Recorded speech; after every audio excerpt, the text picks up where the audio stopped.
Assalamu alaikum ji and welcome to Sunsilk World Cup Cricket Hangama. It is presented by Panther Tires, powered by Spark Smartphone, shine with Sparks and brought to you by Zameen.com. हर पता हमें पता है.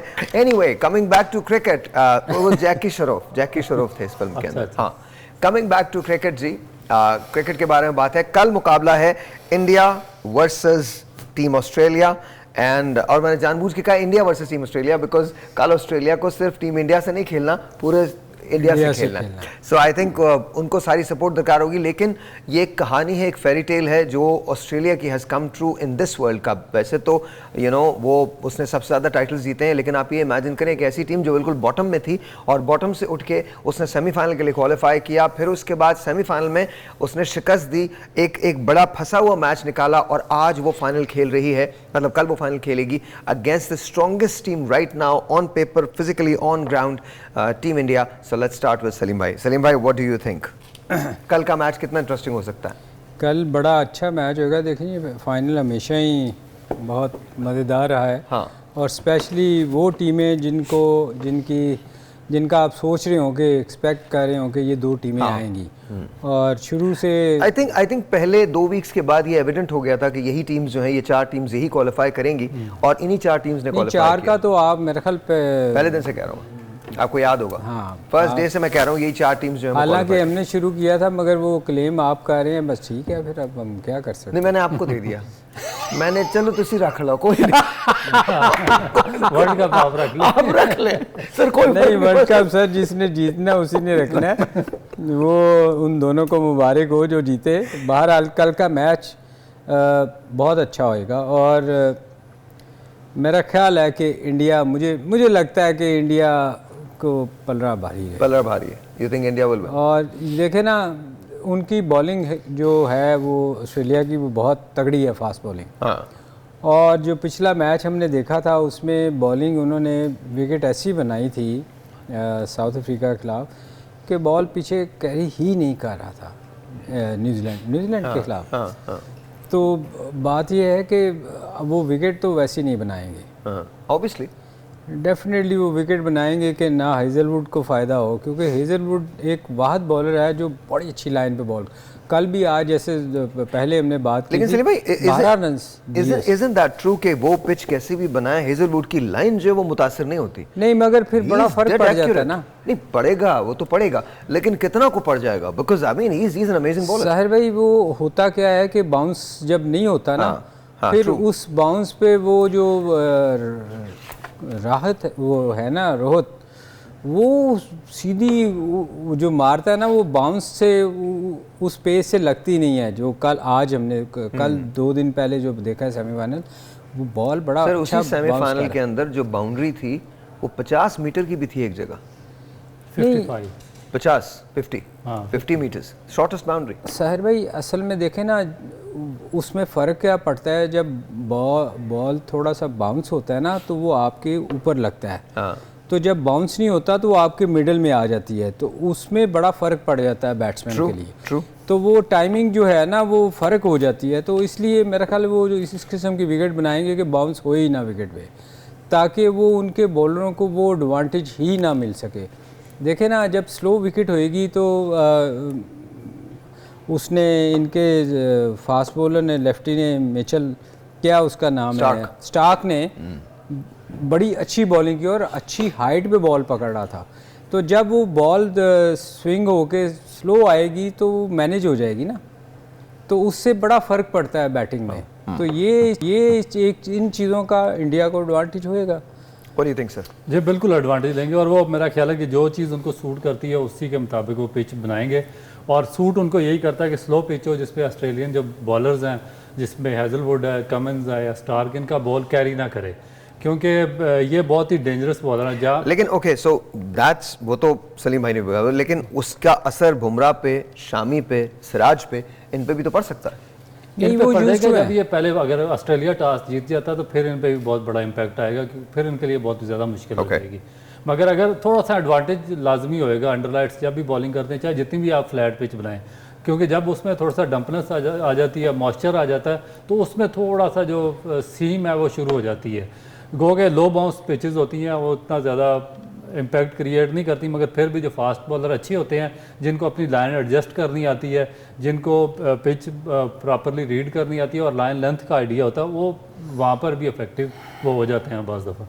Okay, so you think कि कल वैसे भी India के fast bowler जो थ्रू आउट द टूर्नामेंट देख लें, वो आगे से बड़ा एडवांटेज ले रहे हैं। वो बॉल आगे से स्विंग करके आप देखें, उनका बॉल आगे से अच्छा खासा स्विंग हो रहा है, और उनको एडवांटेज ही शुरू में ये हो रहा है कि वो ऊपर से बुमराह और शामी और सिराज जो हैं, क्या सिराज वो आगे से बॉल इतना अच्छा उनको करते हैं, उनको अपनी विकेटों का पता है कि उससे वो पूरा फायदा उठा रहे हैं। आप देखें ना, स्लो विकेट के ऊपर उसने 7 आउट कर दिए हैं। मतलब इससे सलीम भाई बिल्कुल एग्जैक्टली आप जिस तरह आप बात कर रहे हैं ना शामी की, वो बहुत ही क्लेवर बॉलर है। मेरा ख्याल है कि उससे काफ़ी लंबी क्रिकेट खेली हुई है, क्योंकि जब वो बॉलिंग किया सेमीफाइनल में उसने न्यूजीलैंड के खिलाफ, आप देखें कि कॉनवे और जब रविंद्रा खेल रहे थे, तो जब वो ओवर द विकेट बॉलिंग कर रहा था तो उसका बॉल स्विंग हो रहा था, बैट्समैन से अवे जा रहा था, वो उसको इजीली लेफ्ट कर रहे थे। अब उसको एग्जैक्टली आइडिया था कि क्योंकि ये पिच लो बाउंस है और उसमें इतनी ज़्यादा फ़ायदा नहीं है फास्ट बॉलर्स के लिए, तो उसने अपनी डायरेक्शन चेंज की, वो राउंड द विकेट चला गया। अब राउंड द विकेट में ये है कि अगर आपका स्विंग ना भी हो तो अर्ली ऑन जो नया बॉल अगर अच्छी जगह पे करेंगे तो कहीं ना कहीं बैट्समैन को वो उसका एज लेगी। तो यही दोनों के साथ हुआ, दोनों का एज लिया, उसने आउट किए। ये उसने पिच से नहीं बल्कि अपनी सेंस से और जो उसका कैलिबर है बॉलिंग का, उसकी थिंकिंग है और क्लेवरनेस से उसने आउट किए हैं। वो उसको समझ है। ओके, सो यू थिंक थोड़ी सी बात चेंज हो जाएगी, हमारे यहाँ ऐसा कौन सा बॉलर जो इतना यूज़ करता है?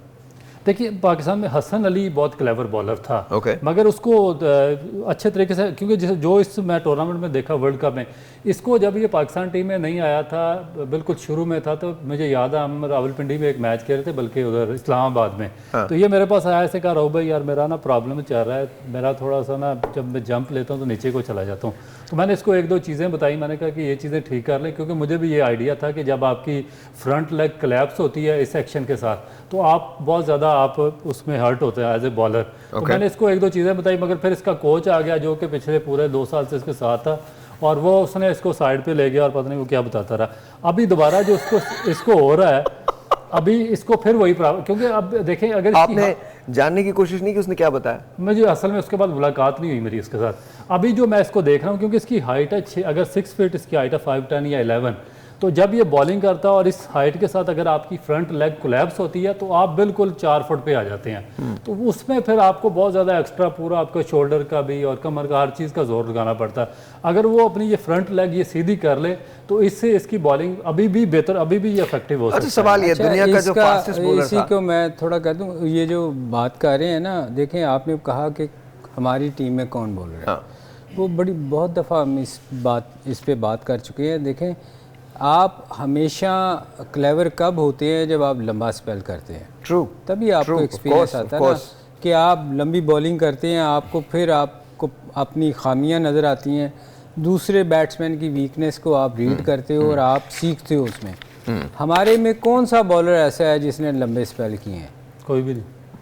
मैं वकार या वसीम या शुएब की क्यों बात करता था, ये लंबे स्पेल करते थे बिल्कुल, और ये फिर उस बहुत चालाक बॉलर थे, इसलिए कि वो चीज़ें उन्होंने सीखी थी बॉलिंग कर करके। तो और साथ उनको इमरान खान बताने वाला था, हर वक्त गाइड करता रहता था। अब मुझे बताएं कौन सा बॉलर ऐसा है आपका जो लंबे स्पेल किया? किसी ने लंबे स्पेल किए? देखिए सलीम भाई, when it comes to Waqar, Wasim और शोएब, तो they were a class of their own. मतलब वो वहाँ तो फिर वैसा, तो मेरा ख्याल शायद दुनिया क्रिकेट ने भी वैसी बॉलिंग तो फिर नहीं देखी है। मतलब वो तो सहर भाई, मैं आपको एक बात बताऊं, वो भी शायद इसी तरह के बॉलर होते अगर ये T20 आ जाती तो। रियली? क्योंकि फिर देखें ना, फिर आपका इंटरेस्ट कहाँ होना था कि मैं 3 माह के लिए खेलूँ, साल में 4 लीगें खेलूँ, और मैं क्यों पुजा के अपना इतना ज़ोर लगा के मैं 5-5 दिन के मैच खेलूँ, और पैसे मुझे मिलने हैं, थोड़े से लीगों में मुझे मिलने हैं करोड़ों रुपए, तो मैं क्यों ना लीगों पे कंसंट्रेट करूँ। अभी क्या हो रहा है, बच्चे क्यों भाग भाग के 4 ओवर की क्रिकेट खेल रहे हैं, क्योंकि उनको नज़र आता है कि यार हम इतनी मेहनत करके 50 ओवर का मैच खेलेंगे या 5 दिन का मैच खेलेंगे, क्यों ना हम वही एनर्जी आप 4 ओवर पे लगा के तो उसमें अच्छे हो गए दो चार बड़ी। here's my question, इंडिया अपनी अभी जो नई फाइंड है या नई पौध जो है जिसको हम देख रहे हैं उसको एट्रीब्यूट करता है रणजी ट्रॉफी से भी, उनका डोमेस्टिक स्ट्रक्चर से भी, लेकिन वो कहते हैं आईपीएल से भी उनको बहुत बड़े बड़े प्लेयर्स मिले, and which is very true because हम श्रेयस अगर आप देखें तो ये तमाम लोग जिनको हम आज देख रहे हैं जो आज बैटिंग कर रहे हैं, शुभमन गिल से लेकर अय्यर तक, अय्यर से लेकर केएल राहुल तक, ये सब के even I think Raina, Rohit और इवन ये जो है Jadeja and all that, they have played that IPL. तो आईपीएल उनके यहाँ बहुत ज़्यादा सक्सेसफुल है। साहिर भाई वो कहाँ से आए हैं? हाँ, आए डोमेस्टिक उससे, और रणजी ट्रॉफी खेलते हैं। हाँ। वो साल वो क्रिकेट खेलते हैं रणजी ट्रॉफी। उसके बाद उनकी क्या प्रॉब्लम हो रही थी कि उनके इतने ज़्यादा प्लेयर थे कि उनको मौका नहीं मिल सकता था। उन्होंने एक प्लेटफॉर्म उनको दिया आईपीएल का कि यहाँ जो बंदा कंसिस्टेंट 2-3 सीज़न परफॉर्म करता है वो उसके बाद उसको लेते हैं। वो ये नहीं करते कि आपने एक सीज़न में 50 किया तो हमने शोर मचा दिया जी, हमें विवियन रिचर्ड मिल गया है या हमें बहुत बड़ा कोई प्लेयर फास्ट बॉलर मिल गया। एक और बात, वहाँ ऐसा नहीं है। एक और बात, quality of bowlers and quality of batsman, because हमने इससे पहले भी डिस्कशन किया, अब तो ये खुलेआम बात होने लगी है कि हमने जब भी कमज़ोर टीमों को बुलाया है, उनके साथ खेले हैं या उनके पास गए, हमने अपनी रैंकिंग को इम्प्रूव किया है। हमारे बैट्समैन की एवरेज भी ऐसी रही है, बॉलर्स की भी एवरेज ऐसी रही है। तो quality of players and quality of teams जिसके अगेंस्ट आप खेलते हैं वो भी बड़ा मैटर करता है। तो I think do you think IPL और पीएसएल की जो क्वालिटी है वो एक ही जैसी है? देखिए, क्वालिटी तो एक जैसी है, मगर उन्होंने जो डेवलपमेंट किया वो अपनी टेक्निक पे किया है। अब जिस तरह आपने बात की है बॉलर्स की, तो क्वालिटी तो बहुत नहीं मैं एक सेकंड भाई, उसमें पता क्या आ जाता है, जिस तरह आपके 2 बॉलर्स हैं इंग्लैंड के, मैं आपको मिसाल एग्जांपल देता हूँ, स्टीवर्ट ब्रॉड और जेम्स एंडरसन, दोनों ने 600 प्लस टेस्ट विकेटें ली हैं। अब वो क्या करते हैं, वो जाते ही नहीं है T20, उनके कॉन्ट्रैक्ट भी इतने अच्छे उनको टेस्ट क्रिकेट के मिल जाते हैं, और वो उन्होंने सेक्रीफाइस किया हुआ जितना भी ये T20 या सारा फॉर्मेट है वो टेस्ट में खेलते हैं, और इस वजह से उन्होंने नए रिकॉर्ड बनाए हैं, और इस वजह से एक बड़ी जनरेशन जो उनको इंस्पायर करती है और उनके नक्शे कदम पे चलती है। तो उनकी टेस्ट भी सेफ है, टेस्ट क्रिकेट भी सेफ है, वनडे भी और T20 भी, वो भी अपना उसको साथ लेकर चल रहे हैं। इसी तरह जो इंडिया ने क्या किया हुआ कि इंडिया के जो नीचे अंडर 19 लेवल पर या अंडर 16 पर उनके कोचेस जो पहले थे राहुल द्रविड़ थे, अब वो उन्होंने टेक्निकली उनको इतना ज़्यादा साउंड किया, क्योंकि जो अगर टेक्निक वाइज आप अच्छे हो तो आप आईपीएल या पीएसएल या जितना भी शॉर्ट फार्मेट है इसमें आप परफॉर्म कर सकते हैं, आप हिटिंग कर सकते हैं। जिस तरह ये जो श्रेयस आयर है इसकी मिसाल आपके सामने है, उसके बाद शुभमन गिल है, अभी ईशान किशन यानी कि टीम से बाहर है मगर लेकिन उसका नाम भी कोई नहीं ले रहा। तो सूर्य कुमार यादव है, ये टेक्निकली बड़े साउंड है। जिस तरह जैक एलिस थे, मसलन टेस्ट में outstanding technique wise top class Jayawardene थे, मगर उसके बाद ये T20 में जब आए तो उसमें भी सक्सेसफुल रहे। सचिन तेंदुलकर T20 में भी सक्सेसफुल रहे हैं। अगर आपकी टेक्निक अच्छी हो तो आप T20 में सक्सेसफुल रहते हैं। नहीं, लेकिन ये हम एक ब्रेक लेते हैं। ब्रेक के बाद मैं ये जरूर पूछना चाहूंगा, हम कब ये शुरू करेंगे कि हम स्ट्रॉन्गर टीम्स के खिलाफ हम जा रहे हैं, अभी बड़ी अच्छी बात है, हम ऑस्ट्रेलिया जा रहे हैं, न्यूजीलैंड जा रहे हैं, लेकिन इनके खिलाफ हम रिकॉर्ड्स बनाएं, इनके खिलाफ अपने आप को इंप्रूव करें, नए खिलाड़ियों को मौका दें और पाकिस्तान की टीम को बिल्ड करें। एक ब्रेक लेते हैं, ब्रेक के बाद बात करते हैं। Of course we are more going to talk about कल का जो मैच है उसके बारे में, लेकिन साथ साथ हम ब्रश अप करेंगे इन चीज़ों को भी जिनके बारे में हम बात करें ब्रेक के बाद। Once again जी, वेलकम बैक। अच्छा, हमने बहुत सारी चीज़ों की बात की है, लेकिन एक फैक्टर की हमने बात नहीं की इंडिया में जो मुझे लगता है कि बड़ा प्रेवलेंट है, लेकिन sort of no one talks about it. People do but not as much as they should. Rahul Dravid, how much is Rahul Dravid's contribution in current Indian team? देखें, मेरा ख्याल है सबसे ज़्यादा अगर कंट्रीब्यूशन है तो उसी बंदे का, द्रविड़ का। उसकी रीज़न ये है कि ये जितने भी प्लेयर आप देख रहे हैं अभी मोस्टली इंडियन टीम में, वो उसने अंडर 19 से तैयार किए थे। उसके बाद आपको जितनी भी लॉर्ड नीचे नज़र आ रही है, उसने बहुत सारी चीज़ें आके इंडियन क्रिकेट की ठीक की हैं। आप देखें, वो खुद बहुत बड़ा प्लेयर था। ऑफ कोर्स देखें, हम नाम लेते हैं विराट, तेंदुलकर। मैं अगर पर्सनली मुझे पूछना तो मैं उसके साथ खेला हूँ, मैंने उसको बड़ी मुश्किल विकेटों पे स्कोर करते हुए देखा। जहाँ ये सब भागते थे ना बड़े नाम वाले प्लेयर, वो वहाँ उसने सीमिंग विकेटों के ऊपर स्कोर किया। वो बहुत बड़ा प्लेयर था। He was called the wall। तो वो मैं आपको बता रहा हूँ ना कि सीमिंग विकेटों पे जहाँ बॉल खेलना बहुत मुश्किल होता था, उन विकेटों पे उसने बड़ा स्कोर किया है। तो बात यह है कि ऐसे प्लेयर ने फिर जब जिसको क्रिकेट की समझ थी, नॉलेज था, उसने जो जब नीचे से लड़के तैयार करके दिए हैं तो उसने फिर ऐसे थोड़ी दे देने थे। तो आप देखो कि उसमें इंडिया की क्रिकेट में मेरा ख्याल उससे ज़्यादा कंट्रीब्यूशन किसी का भी नहीं है।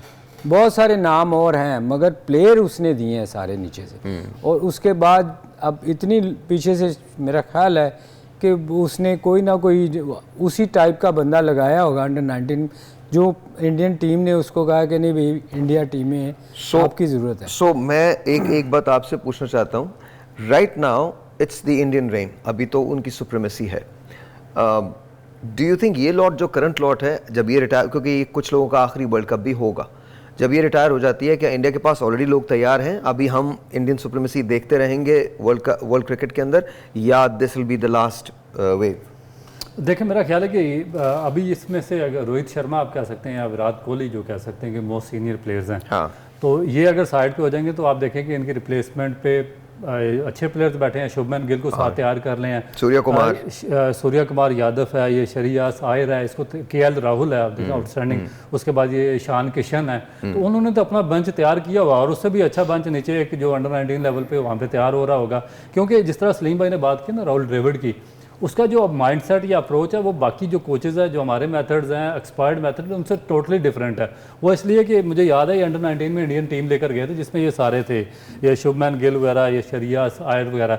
उन्होंने क्या कहा वहाँ पे, उन्होंने कहा कि ये मैं इसलिए यहाँ पर आया हूँ कि ये जो 15 लड़कों की टीम मुझे दी गई है, मैंने ये 15 के 15 लड़के मेरे लिए इक्वल है और मैंने इन सबको ट्राई करना है, क्योंकि इनमें ये सब मेरे लिए ऐसे हैं कि इनमें से कोई भी वर्ल्ड कप जीत सकता है। मेरे लिए इंपॉर्टेंट ये है कि कोई बंदा ऐसा ना हो इस टीम में 15 लड़कों के मंच में जो बाहर बैठकर वापस चला जाए इंडिया और बगैर खेले हुए।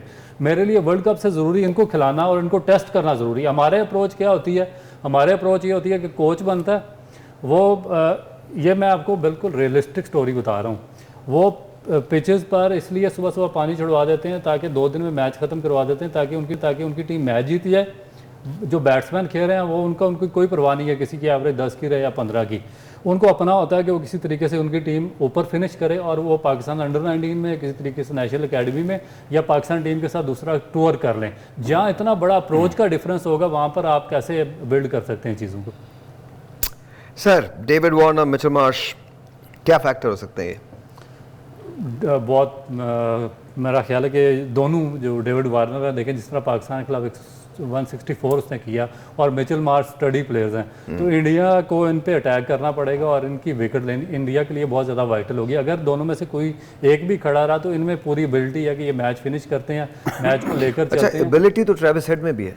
ट्रेविस हेड तो बहुत ही डेंजरस है ना, क्योंकि देखें उसको ये ऊपर लाए हैं ओपन पे, और उसके बाद उसने बिल्कुल एक 60 बॉलों में सेंचुरी की उसने न्यूजीलैंड के खिलाफ, और उसके बाद जो लास्ट मैच है साउथ अफ्रीका से, हालांकि मुश्किल पिच थी मगर उस पर फिर उसने 64 रन करके डिफरेंस डाल दिया। तो इनकी बैटिंग अर्ली पार्ट जो इस वर्ल्ड कप का था उसमें इतने ज़्यादा फॉर्म में नहीं थे, मगर अब जो उनके ऊपर वाले हैं स्वाय स्मिथ के, उन्होंने अभी तक उस तरह फॉर्म गेन नहीं की। बाकी मेरा ख्याल है कि काफ़ी हद तक ये फॉर्म में वापस आ चुकी है। ये साहिर भाई मैं आपको एक चीज़ बताऊँ, इंडिया ने इनको पूरा रीड किया होगा, और ये वार्नर या ये जितने भी स्मिथ को ले लें, ये जो मिचेल मार्श को ले लें, ये स्पिनर पे बैकफुट पे जाके खेलते हैं अगली बॉल को।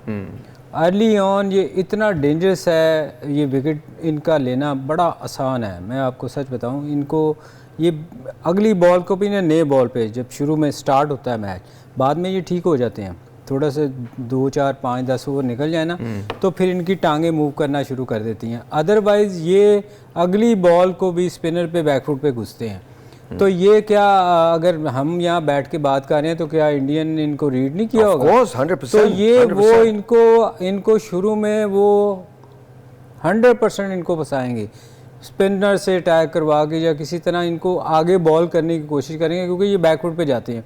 आप इनकी इनिंगें निकाल के देख लें, ये मोस्टली या बोल्ड हुए हैं या एलबीडब्ल्यू हुए हैं, क्योंकि ये बैकफुट पे चले जाते हैं, अगली बॉल को ये फ्रंट फुट पे खेलते नहीं, क्योंकि इनको ऑस्ट्रेलिया की आदत पड़ी हुई है कि वहाँ बाउंसी विकेटें होती हैं, ये हर बॉल पे वो back foot. What about Shami, Bumrah and Siraj, ये लोग भी बड़े कामयाब सक्सेसफुल बॉलर्स हैं, तो नाउ अब किस तरह से फेस करेंगे ये लोग? देखें, ये डिपेंड करता है अब वो क्या इनको किस तरह करते हैं, क्योंकि मेरे ख्याल में कि वो ये चांस भी ज़रूर लेंगे कि early on obviously fast bowling से करवाएंगे, वो तो ये नहीं हो सकता कि वो नहीं करवाएंगे, क्योंकि चांस तो उनका मेन बॉलर तो बुमराह है या शामी है या सिराज करते तो हैं, मगर वो एक टाइम पे ये अगर ज़रा सा भी उनको नज़र आया ना तो वो इनसे स्पिन पे अटैक करके इनको आगे से आउट करने की कोशिश करेंगे, क्योंकि इनको शुरू में समझ नहीं आती, दोनों को नहीं समझ आती, बिल्कुल स्पिनर की समझ नहीं आती, ये बैकफुट पे घुसते हैं।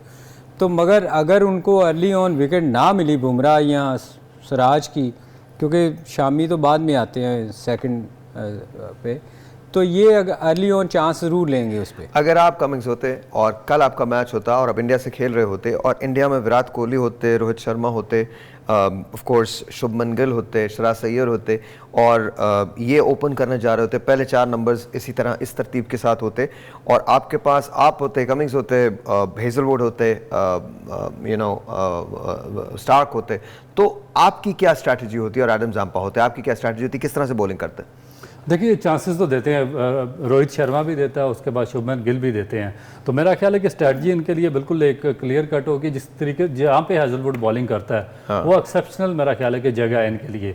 और जिस तरह सलीम भाई ने बात की है कि लो बाउंस पिच होगी और स्लो कराएंगे, मगर स्लो विकेट होगी, मगर उस पर भी ये हेजलवुड या अगर स्टार्क अगर जगह पे बॉलिंग करेंगे चैनल पे तो अफेक्टिव इसलिए होंगे कि वहाँ पर थोड़ा सा लो बाउंस होगा और अगर विकेट टू विकेट बॉलिंग करेंगे तो इनके पैडों पे बॉल लग सकता है। जिस तरह ऑस्ट्रेलियन बैट्समैन चांसेस देते हैं, इस तरह ये भी अर्ली ऑन चांसेस देते हैं और इनके भी आउट होने के उतने ही खदशात होते हैं जितने उनके हैं। तो इसमें दोनों अब मेरा ख्याल है कि जो रियल टेस्ट होगा वो दोनों टीमों के जो अटैक बॉलर्स होंगे उनका होगा कि कौन सा सही चैनल पकड़ता है और रीड करके प्रॉपर जगह पे। अच्छा लेट्स से इंडिया हेजलवुड तो मैं बताऊं वो लाइन नहीं चेंज करता, वो बेशक स्लो विकेट भी हो, वो अपना उसका ना वो कंप्यूटराइज्ड है, वो डेड एक्यूरेट, वो कंप्यूटराइज्ड आगे बॉलिंग करता है, एक ही जगह पे लाइन पे मारता है। ये बाकी जितने बॉलर है ना ये इधर उधर जाते हैं, इवन कमिंग्स भी जाता है, वो बाउंसर मार देगा, आगे कुछ करेगा, उसको आप देखिएगा 10 ओवर के स्पेल में वो एक ही लाइन पे उसका अंदर बाहर हल्का हल्का होता रहता है, जो कि सबसे खतरनाक बॉलर वो है। ट्रू। अच्छा हमने अभी तक बात की कि 300 का स्कोर अगर कर लिया गया तो क्या होगा, 320 फर्ज करें कि इंडिया बैट्स फर्स्ट और इंडिया 260 के अंदर अंदर आउट हो जाता है या 260 के अंदर उसको रिस्ट्रिक्ट कर देता है ऑस्ट्रेलिया, जो कि बहुत इंपॉसिबल होगा, लेकिन फर्ज करें कि ऐसा होता है, क्या ऑस्ट्रेलिया के लिए 260 अचीव करना आसान होगा? बिल्कुल होगा। अभी उनसे 212 अचीव नहीं हो रहे थे। 260 पे अगर पकड़ता है ऑस्ट्रेलिया इंडिया को तो मेरा ख्याल है कि ऑस्ट्रेलिया के चांसेस बन जाएंगे इस वर्ल्ड कप में। ऑस्ट्रेलिया के चांसेस बन जाएंगे, ऑस्ट्रेलिया के चांसेस बन जाएंगे, लेकिन अगर ऑस्ट्रेलिया पहले बैटिंग करता हुआ 270 रन करता है हाँ। तो फिर इंडिया के लिए बहुत ज़्यादा हर्डल क्रिएट होगी। अच्छा नो मैटर व्हाट वी से, ये मतलब कभी नहीं मानेंगे इनके लिए, इट्स ऑलवेज ऑस्ट्रेलिया फर्स्ट। आप समझ जाए ना फिर कौन जीतेगा। नहीं मैं तो समझा हूँ, मैं शुरू दिन से कह रहा हूँ एक ही टीम ने जीतना, मैं बेकार की इतनी मेहनत अच्छा है। ये है कि ये पक्का जो जिसको कहते हैं ना सही पाकिस्तानी के इंडिया को नहीं जीतना चाहिए, हालांकि देखे जिसने अच्छा खेलना उसने जीतना है हमारे कहने से, मगर ये जिद पकड़ी हुई है, ये साउथ अफ्रीका के साथ था, फिर न्यूजीलैंड के साथ गया रहूं, फिर आप ऑस्ट्रेलिया के साथ गया है, अच्छी बात है, ये 2 बार हो गई उसको कॉन्फिडेंस है, कोई तो जीतेगी। हमारे एक दोस्त हैं तो वो ये कहने लगे जब जिस दिन साउथ अफ्रीका पाकिस्तान का मैच था, तुम देख लेना आज पाकिस्तान जीतेगा। मैंने कहा यार तू ना कह, तू जब कहता पाकिस्तान जीतेगा पाकिस्तान नहीं जीतता। And that's exactly what happened. Ladies and gentlemen, we'll be right back. आप कहीं मत जाइएगा, आने के बाद कुछ टफ क्वेश्चंस हैं, लेकिन बहरहाल so is life. ब्रेक के बाद ऑलराइट, मैं कुछ नाम पढ़ रहा हूँ यहाँ। रोहित शर्मा, शुभमन गिल, विराट कोहली, श्रेयस अय्यर, केएल राहुल, रविंद्र जडेजा, ठाकुर, जसप्रीत बुमराह, मोहम्मद सिराज, कुलदीप यादव, मोहम्मद शामी, अश्विन, अब जाहिर है पूरी टीम इंडिया की यहाँ पर मौजूद है। पैट कमिंग्स इधर हैं, Carey Abbott, Green, Hazlewood, Travis Head, Inglis, Labuschagne, Marsh, Maxwell, Steve Smith, Starc, Stoinis, Warner and Adam Zampa. अगर इस तरह से देखा जाए तो दोनों टीमें बहुत ज़्यादा बैलेंस लग रही हैं इस वक्त। हमने सब चीज़ों की बात की, पिच की भी बात की, आप ये कह रहे हैं कि शायद पिच जो है वो हिंदुस्तान अपने उससे बनाएगा, अपने जाहिर है वो उसका हक है, उस जगह मैच हो रहा है वो बनाएगा।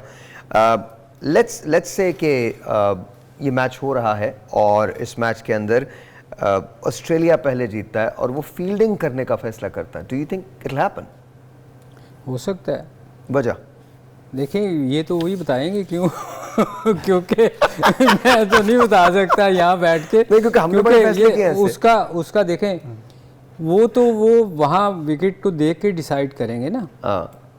मे भी हो सकता है विकेट पे उनको घास नज़र आए जो आप कह रहे हैं डिसाइड करेंगे, तो वो बॉलिंग तो उसी सूरत में कर सकते हैं, अदरवाइज तो वो कोई उनका दिमागी लेवल ग्राउंड में नजर आ रही है इंडिया में, पिच पे तो कोई घास नहीं नजर आ रही, फ्लैट बिल्कुल वाइट। तो फिर आपने ये कैसे सोच लिया? अच्छा अच्छा आपको पता है मैं हमेशा कहता हूँ कि कप्तान का दिमाग चलता रहता है, आपका भी ना दिमाग चलता रहता है, आप ऐसे से सवाल निकालते हैं ना। उसका रीजन है, मैंने ये होते हुए देखा है, पाकिस्तान की तरफ से भी देखा है, अफगानिस्तान की तरफ से भी देखा है, जब किसी का बुरा दिन आना होता है उसका ये गलत फैसला हो जाता है, उसके दिमाग में ये चीज़ आ जाती है। जिस तरह 99 में हमारे दिमाग में आई थी, हमने वो सीमिंग पिच पर और जो मॉइस्चर वाली पिच थी यार वो जीत के खुद बैटिंग कर ली। वो देखें ये चीज़ें डिसाइड होती हैं टीम मीटिंग में। आपने जो आप अकेले विकेट नहीं देखते, आप सारी टीम लोग जाके मैच से पहले तो देख सकते हैं ना। तो वो जो चीज़ आप जो बात कर रहे हो ना वो सिर्फ एक बंदे के दिमाग में आ सकती है, सारी टीम के नहीं, क्योंकि आपने एक चीज़ रात को डिसाइड की होती है कि सुबह बॉलिंग करनी है, आप सुबह उठ के बैटिंग कर लें, तो ये आपके दिमाग में ही क्या ये कप्तान ये सलीम भाई जो आप 99 में आप भी मेरा पार्ट थे, तो मैं वही तो बात कर रहा हूँ। ये क्या मीटिंग में क्या डिसाइड हुआ था सुबह हमने यहाँ पे क्या हमने बॉलिंग करनी है, बॉलिंग करनी है। हाँ तो ये सुबह उठ के ये क्या किया? तो मैं यही तो कह रहा हूँ, ये एक बंदे की उसको वही नाजुल हुई थी कि मैंने बॉलिंग बैटिंग करनी है, तो ये तो एक बंदे का डिसीजन है ना। अब यहाँ ये वहाँ ऐसा बंदा नहीं होएगा कोई कि वो एक बंदा डिसाइड कर ले कि मैंने बॉलिंग ही करनी है। तो ये तो पूरी टीम मीटिंग होएगी, पूरा वो उस पर हर किस्म के हर बंदे से वो ओपिनियन लेंगे कि यार आपका क्या ख्याल है, कैसे होना चाहिए। कोच बैठेगा, कप्तान होएगा, सीनियर प्लेयर होंगे, पूरी मैनेजमेंट होगी उनकी। अच्छा कल के खिलाड़ी आपके मैनेजमेंट में यही होगा कि मे भी कि वहाँ पे भी कोई इस तरह की कोई चीज़ नाजुल हो जाए कि ऑस्ट्रेलियन कैप्टन के दिमाग में कि सुबह जाके कहीं टॉस जीत। नहीं सर, आप यकीन जानिए, मुझे सलीम मलिक साहब ने एक बात समझाई है कि क्रिकेट में किस तरह से बहुत सारी चीज़ें होती हैं, तो उसकी बुनियाद पे मैंने ये सवाल किया था।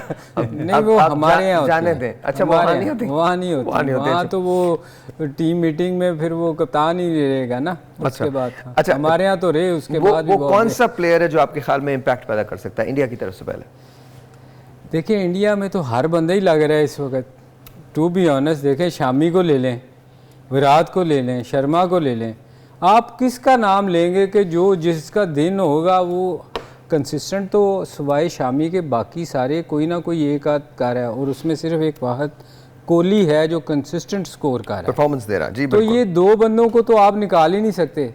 और फिर डिपेंड करता है, अगर स्पिन विकेट है तो उनके स्पिन भी पूरी है।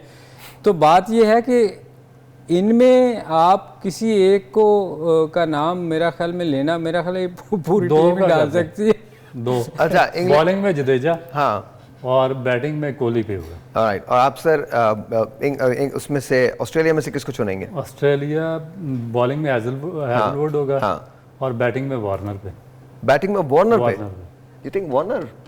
नहीं वो उसका वही चेंज कर सकता है वो, अगर वो फॉर्म में वापस आ गए तो, बिकॉज यू नो वार्नर बहुत इफी, बहुत डिफरेंट वो तो मेरे ख्याल में वही इम्पैक्ट डाल सकता है ना। अगर वो खड़ा, अगर वो रुक गया तो वो इम्पैक्ट डाल सकता है, बड़ा इम्पैक्ट डाल सकता है। क्योंकि उसके लिए फिर ये डजंट मैटर कि पिच स्पिन ना या कि किसको सपोर्ट करती है, क्योंकि जब वो खेलता है तो फिर अपने फ्लो में वो चलता रहता है। तो इस तरह का प्लेयर फिर इस तरह की पिच जो स्लो होती है या जिस पे स्पिनर्स को हेल्प होती है, तो उस पे इसी तरह का प्लेयर फिर इम्पैक्ट क्रिएट कर सकते हैं। ऑलराइट, कमिंग टू पाकिस्तान, और पाकिस्तान की अब जाहिर है सिलेक्शन कमेटी का चेयरमैन भी है। मुझसे नहीं ये पूछना कौन सा, आप पूछिए, बताइए। इंग्लैंड का बता दीजिए आप, बोलिए सर। ऑस्ट्रेलिया का प्लीज। ऑस्ट्रेलिया का देखें, एक तो हमारा दोस्त मैक्सवेल, आप उसको वैसे वाकई बहुत पसंद करते हैं। नहीं उसकी बुराई भी बड़ी करता है। वो आपका बहुमा है? वुमा है मेरा, मगर उसने किया 200 किए हैं उसने, 200 किया। मेरा नहीं ख्याल कि क्रिकेट में इससे बेहतर इनिंग्स हो सकती है। उसकी मैं रीज़न बताऊं कि क्यों मैं कह रहा हूं मैक्सवेल कर सकता है, क्योंकि इनके हैं 3 स्पिनर, और वो स्पिनर पे बड़ा डेंजरस किस्म का बैट्समैन है। वो बेशक ब्रेक भी हो रहा हो ना, वो उसकी जो शॉट मारता है, I don't think उसको he कोई cares. परवाह नहीं है। वो खड़ा होता है and his shots can go anywhere. उसके पास कोई टेक्स्ट बुक का शॉट नहीं है, उसकी वही टेक्स्ट बुक है जो उस दिन चल रही है। उस दिन चल रही है, खेलता है अच्छा खेलता है। बुकें उसने सब जला दी हुई हैं। मतलब उसका छक्का थर्ड मैन पे भी जा सकता है, स्पिनर पे। I mean you never know. जितना वो उल्टा खेलता है उतना अच्छा खेलता है, उतना अच्छा खेलता है। सीधा थोड़ा सा बीट नहीं, 2 दफा तो कप्तान नाराज हुआ उसके सीधे खेलने पे, यार तू क्या कर रहा है। फिर सीधा खेलना शुरू कर दिया। नहीं, I'm telling you, this is how it is. उसको कोई फिक्र नहीं है इस बात की कि दुनिया में क्या हो रहा है या क्या नहीं हो रहा, आप किस सिचुएशन में है। जरा सा भी उसने, जिस वक्त अफगानिस्तान का वो मैच हो रहा था तो उस वक्त पोजीशन ये थी कि Afghanistan was literally on their way to win, it was an easy sell. लेकिन उसके बाद मैक्सवेल आया और उसने इस बात की कोई परवाह नहीं की, उसने ऐसे ऐसे डिसीजंस लिए, उसने कहा जी मैंने सिंगल भी नहीं लेना, मैं डबल भी नहीं लेना, मैं खड़ा हूंगा, तुम चुप करके दूसरी तरफ खड़े हो जाओ, बॉलर जो भी आएगा मैंने उसे बाउंड्री के बाहर फेंकना। अच्छा, मुझे ना एक कोच का फोन आया, आप ये स्पेसिफिक कर दें सारे बच्चों के लिए। उसने बड़ा मुझे रिक्वेस्ट किया कि क्या? हमारे बच्चे जो है ना, जिस मैक्सवेल के बाद उसी तरीके से खेलना शुरू हो गया, हमारी बात ही नहीं सुनते। तो ये आप थोड़ा सा बच्चों को बता दें कि भाई खुदारा सीधा खेला करें, जब तक आपकी टेक्निक स्ट्रांग नहीं होगी आप इस तरह की ऑडिटिंग नहीं कर सकते। तो वो आप कोच की बात भी नहीं मानते बच्चे। आप जरा कहते हैं हमने मैक्सवेल की तरह खेलना है। बच्चों को बता। मैं बताऊं तो क्या है क्रिकेट के बारे में, तो मैं क्या है, टेक्निक आप बाबर को फॉलो करें ना कि मैक्सवेल को फॉलो करें। T20 के प्लेयर नहीं बनना, आपने लंबी क्रिकेट खेलनी है तो टेक्निक आपकी। I think if you have to follow Virat Kohli, follow Babar Azam, follow Javed Miandad, follow Salim Malik, follow Viv Richards, follow all of these people, and nothing, I'm not taking anything away from Glenn Maxwell. He's an amazing player, but that innings was once in a lifetime. It doesn't happen every single day. और उसकी innings पे जितने लोगों ने उसको मुबारकबाद दी है, जिन batsman ने मुबारकबाद दी है, वो खुद भी मुबारकबाद, बिकॉज किसी की अच्छाई को एक्सेप्ट करना ये itself खुद एक बहुत बड़ी बात होती है। I want to thank you gentlemen. कल दोपहर को मुलाकात होगी, तब तक के लिए खुदा हाफिज, सो लॉन्ग।